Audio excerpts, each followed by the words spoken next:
Eh ben, quand je pense qu'on a été resté juste sur la disparition de Terra Luna, to the moon qui disait.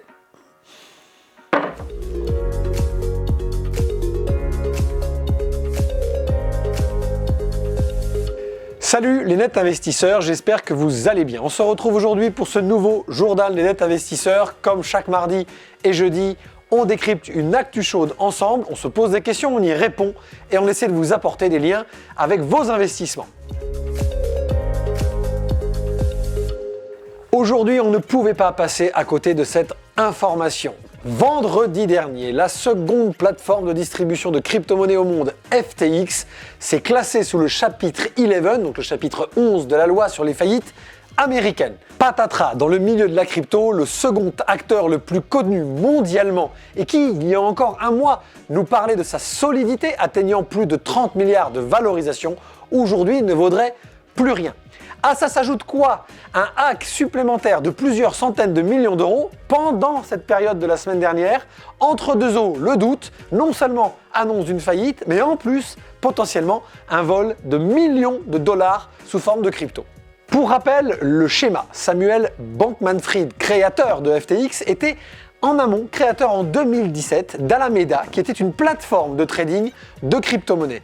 Voyant qu'il réussissait bien dans ce domaine, il a décidé d'élargir son activité en créant une deuxième société où vous pouviez ouvrir, vous, investisseurs, des portefeuilles de crypto-monnaies. Là est le vrai sujet, conflit d'intérêts entre les deux sociétés, puisque FTX, devenant la seconde plateforme internationale, celle-ci a créé sa propre monnaie, évidemment le FTT. Et Alameda, trader lourdement intégré dans les marchés du crypto, avait énormément d'actifs dans cette monnaie FTT. Donc ce conflit d'intérêts a commencé à inquiéter les autres acteurs, en particulier le leader, Changpeng Zhao, patron de Binance. Celui-ci, dans un accès d'inquiétude, a retiré une grande partie de ses actifs investis en FTT, mettant le doute profond sur la capacité de FTX d'assurer sa solvabilité. On retrouve donc les mêmes mécaniques que dans la finance classique. La question du jour est évidente. Si vous êtes détenteur de crypto ou si vous aviez l'intention de devenir détenteur de crypto, est-ce qu'une actualité de ce type importante pourrait vous empêcher de le faire? J'attends toutes vos réponses. Je voulais vous parler de cette actualité aujourd'hui et quel est le lien finalement avec votre vie d'investisseur, de net investisseur.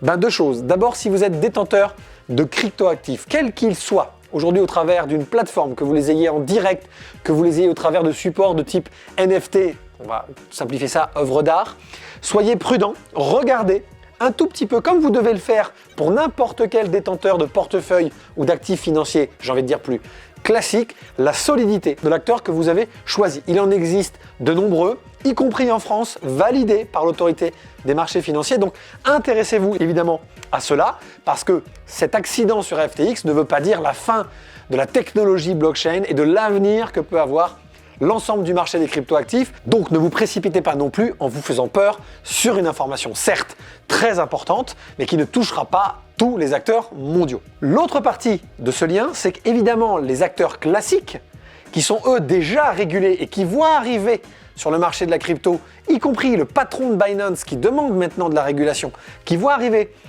de la régulation sur cette typologie d'actifs, s'y ont déjà mis.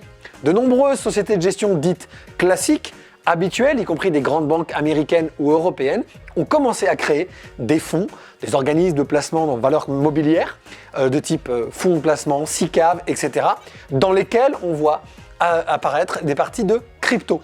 Donc vous pouvez évidemment, si vous n'avez plus envie d'être détenteur directement suite au cataclysme FTX, vous reporter quand même sur cette classe d'actifs qui reste extrêmement intéressante pour l'avenir, au travers finalement d'une gestion plus régulée, plus centralisée et on va dire plus bon père de famille.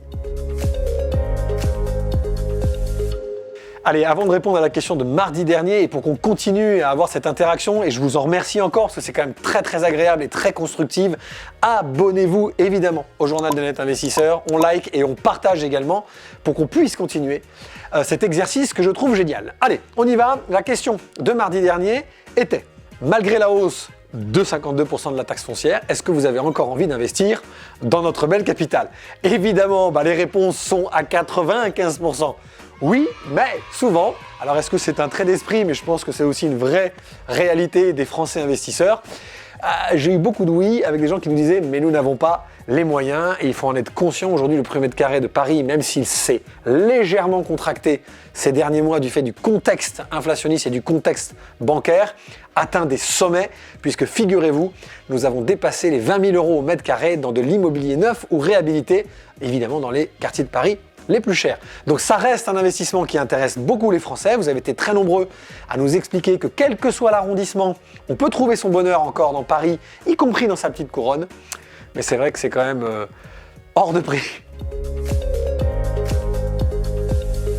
Allez, merci encore une fois pour votre écoute. On se retrouve mardi prochain. Salut!